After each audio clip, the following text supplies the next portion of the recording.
itu sedang mengajarkan hadis. Orang itu kemudian dipanggil oleh sahabat yang akrab dipanggil dengan Abu Nujaid tadi.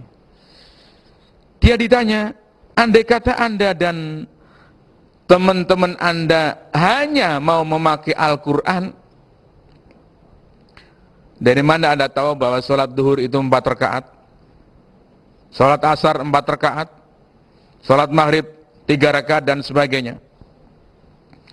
Karena Al-Quran tidak pernah menjelaskan sholat duhur 4 rakaat, sholat asar 4 rakaat, sholat maghrib 3 rakaat dan sebagainya. Kalau Anda dan saudara-saudara Anda dan teman-teman Anda memakai hanya Al-Quran, bagaimana Anda tahu bahwa tawaf mengelilingi Ka'bah itu sebanyak 7 kali? Bagaimana dan dari mana Anda tahu bahwa sa'i antara Safa dan Marwah itu juga 7 kali? Karena di dalam Al-Quran tidak ada keterangan yang menjelaskan bahwa tawaf maupun sa'i itu sebanyak 7 kali. Apa kata Imam Al-Hasan Al-Basri? Orang yang bertanya tadi kemudian mengatakan, laqad ahyaitani ahyakallah. Kepada Abu Nujaid yang mengajar hadis itu, dia mengatakan, Anda telah menyadarkan kami, dan mudah-mudahan Anda selalu disadarkan oleh Allah Subhanahu wa ta'ala. Ini kisah pada masa-masa awal abad kedua Hijri, awal abad kedua Hijri. Dan kata Imam Al-Hasan Al-Basri, orang yang bertanya tadi kemudian belajar agama secara mendalam, belajar hadis, belajar fikih dan sebagainya, bahkan dia kemudian menjadi ahli fikih kondang.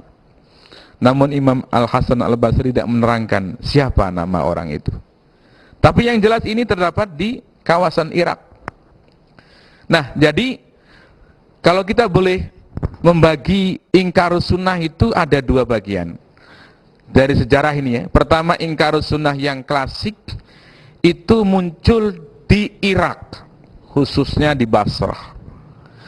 Penyebabnya adalah ketidaktahuan terhadap ya fungsi dan kedudukan hadis. Nah, penyebabnya itu.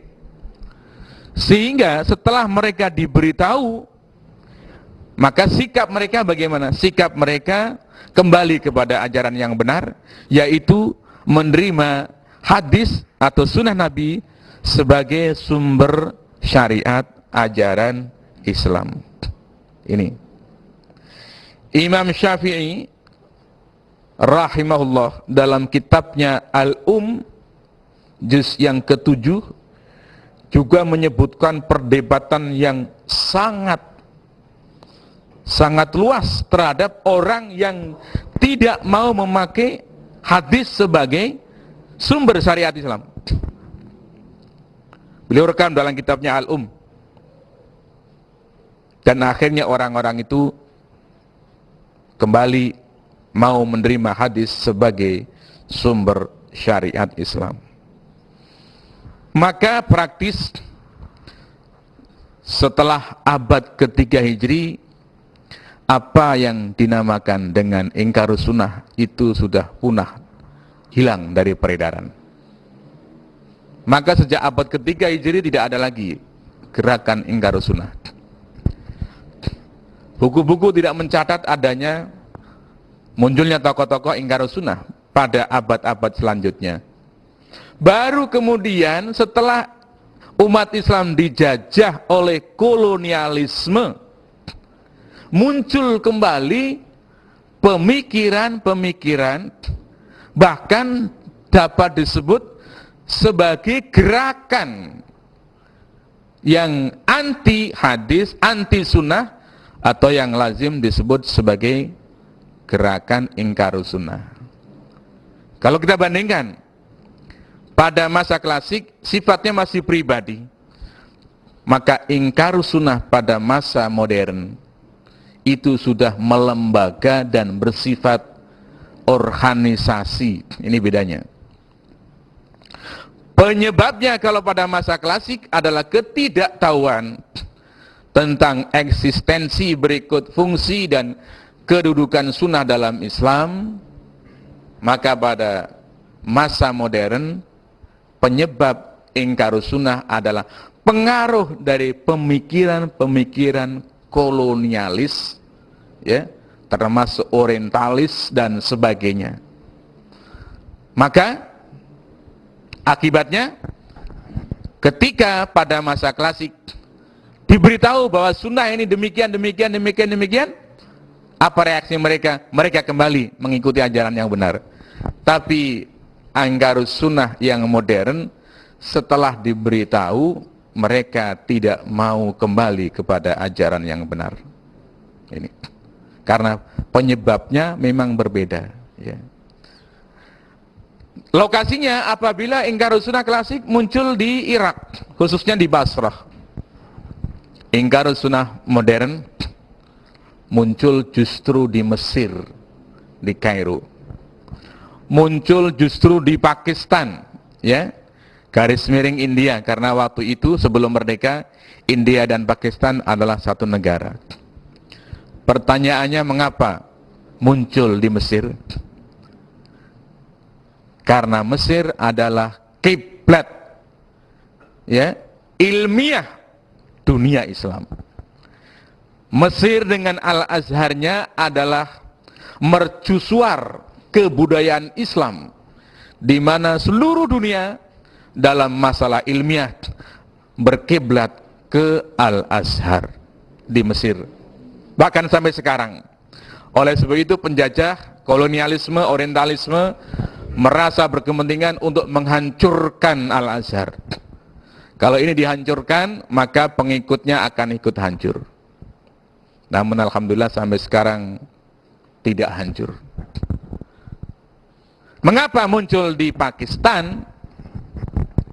Karena Pakistan adalah negara yang sejak dilahirkan adalah dengan bismillah menerapkan syariat Islam. Maka Pakistan dianggap memiliki potensi untuk menjadi model, menjadi pilot project sebuah negara yang menerapkan syariat Islam. Oleh sebab itu penjajah dan orientalis berkepentingan untuk menghancurkan Pakistan. Maka dengan cara kolaborasi, ya, penjajah orientalis mencari orang-orang yang kira-kira dapat menyuarakan, dapat menjadi penyambung lidah orientalisme dan kolonialisme kepada umat Islam.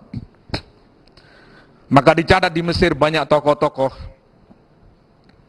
yang menjadi trompet-trompet kolonialisme dan orientalisme, ya.